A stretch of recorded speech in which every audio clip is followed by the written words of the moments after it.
What's going on, everybody? Welcome to Busy Dad's Board Gaming. My name is Neil Odette, and today I'm going to teach you how to play Shifting Stones.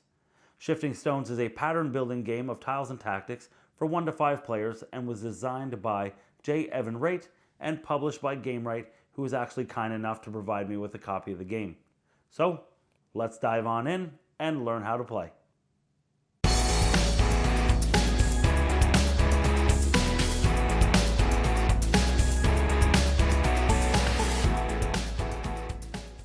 To set up, take a look at the 9 stone tiles and note that they are divided into 4 distinct double-sided combinations.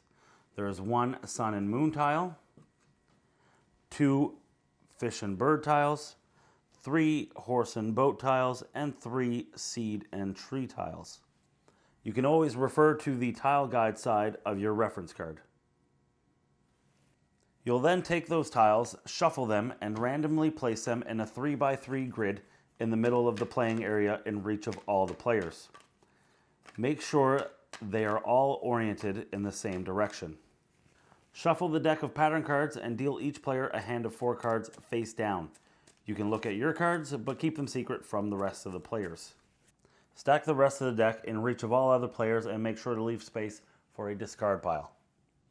Next, give each player a double-sided reference card. It's important to note that the orientation of the tile grid should be the same for all players, even when viewing it from different angles. You can use the placement of the pattern card deck to indicate the top of the grid.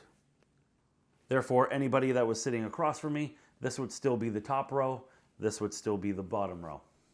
Whoever most recently read a history book takes the black background reference card and is the first player. In Shifting Stones, a mysterious grid of 9 ancient stones lie before you. Rearrange these intricately cut stones to match your pattern cards and score points. The challenge is, however, that cards in your hand may either be used to manipulate the stones or score points, but never both. Score the most points and you win the game. On your turn, you may take as many actions as you like and in any order as long as you have the cards to either discard or score.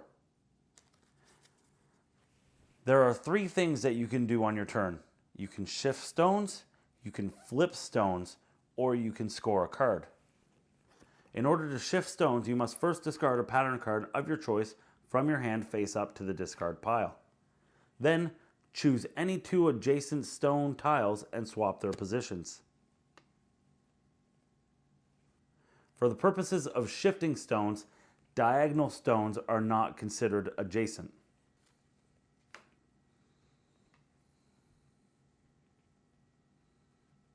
You can also flip a stone. Much like shifting stones, you must first discard one of your pattern cards from your hand to the discard pile, then choose a stone tile and turn it over to its opposite side. Lastly, you can score one of your cards. Reveal a pattern card from your hand that matches the current layout of the stone tiles. Place that card face up in front of you alongside any other cards you've scored. So in this case, we have the fish, a blank space denoted by the gray square in the center, and then another fish. So this is going to get placed in front of me. You may end your turn at any time, and when you do, replenish your hand back up to 4 cards from the face down deck. If the deck ever runs out, shuffle the discard pile to form a new deck. Instead of taking any of the other actions, you may skip your turn and draw 2 cards from the deck, bringing your hand up to 6 cards. However, you may not skip your turn twice in a row. Now, let's talk about the actual scoring cards. Each pattern card features a point value and a unique pattern tile. In order to score a pattern card, both the tile symbols and their orientation must match the stone tile's grid. After scoring a pattern card, those points are yours for the rest of the game, even if the grid continues to change. You may only score a pattern card on your turn, and additionally, you may only score a pattern card once, even if the pattern shows multiple times on the grid. For instance, in the case of this card, if these 2 symbols would show up next to each other 2 times on the grid, you would still only score this once. Place it face up next to you. You'll notice that some cards include empty tile spaces indicated by gray squares. These spaces must contain a tile, but may be of any type. Once a player has scored a specific number of powder cards or more, this triggers the game end. So in this case of a 2-player game, as soon as one player scores 10 or more cards on their turn, the game end is triggered. If applicable, finish the round so that all players have had an equal number of turns. Once all players finish their final turns, tally the points on your scorecards.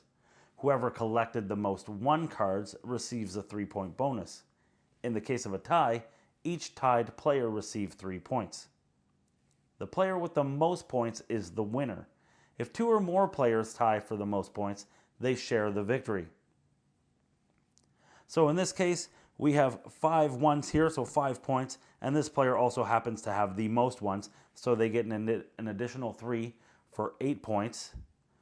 Plus 6 is 14, plus 3 is 17, plus 5 is 22.